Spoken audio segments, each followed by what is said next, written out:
Wind howls across the cliffs of ancient Greece, carrying with it the scent of salt, stone, and forgotten stories.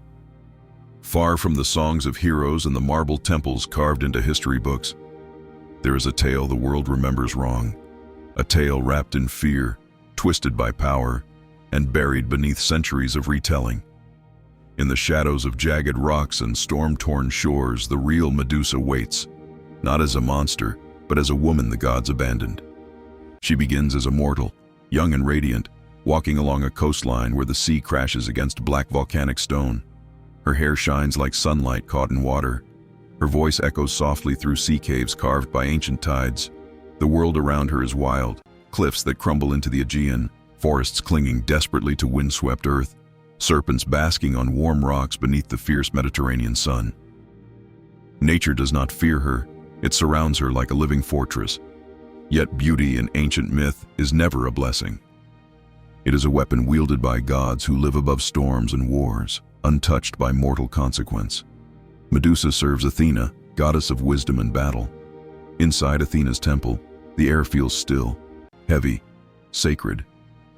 The marble floors chill her feet, and flames flicker as though terrified to disturb the silence.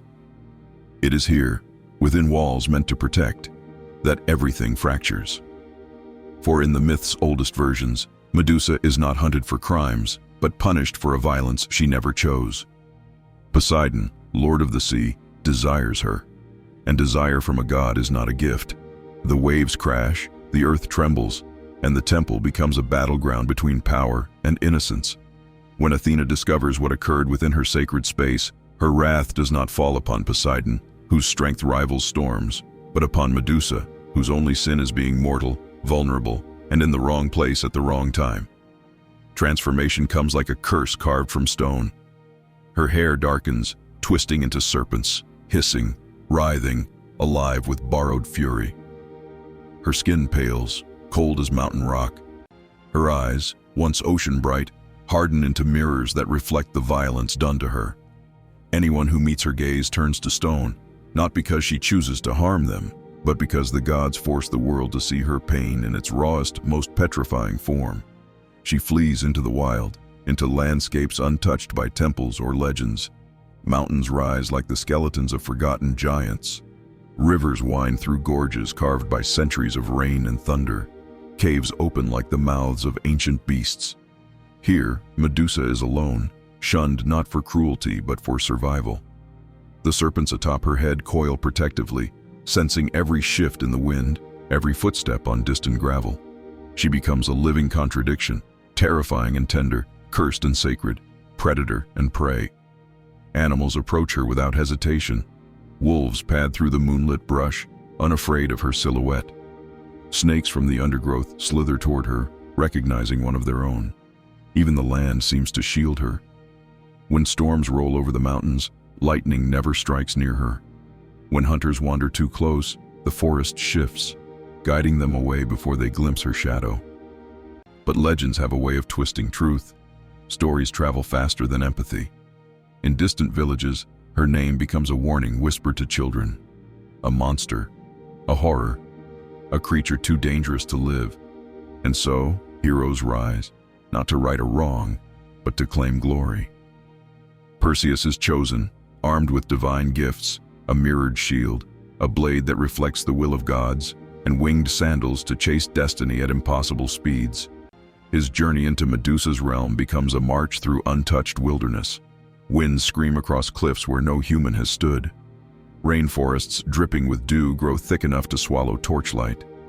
Stone statues scatter the landscape, warriors frozen mid-step, animals caught mid-breath, all victims not of malice, but of fear forced upon her. Medusa does not hunt them. She avoids them, hides from them, prays they never find her. But fear does not obey prayer. In the deepest cavern, where moonlight slides through cracks in the stone, Perseus approaches. Medusa senses him long before he arrives, footsteps echoing softly, like a fate she cannot outrun. She does not roar, she does not strike. She waits, the serpents trembling as though they understand what comes next. Perseus raises the shield, not to see her, but to avoid her eyes, and with a single blow, the story ends the way the gods intended, with silence. Yet even in death, Medusa breaks the rules of myth. From her blood rise Pegasus, the winged horse, and Chrysaor, the golden giant, creatures of beauty born from a woman wronged. Her power, her spirit, her truth cannot be buried beneath stone or fear. It returns to the world in forms that cannot be ignored. History remembers her as a monster, but nature remembers her as something else entirely, a guardian, a victim, a symbol of the price mortals pay for divine mistakes. The wind still carries her story across the cliffs.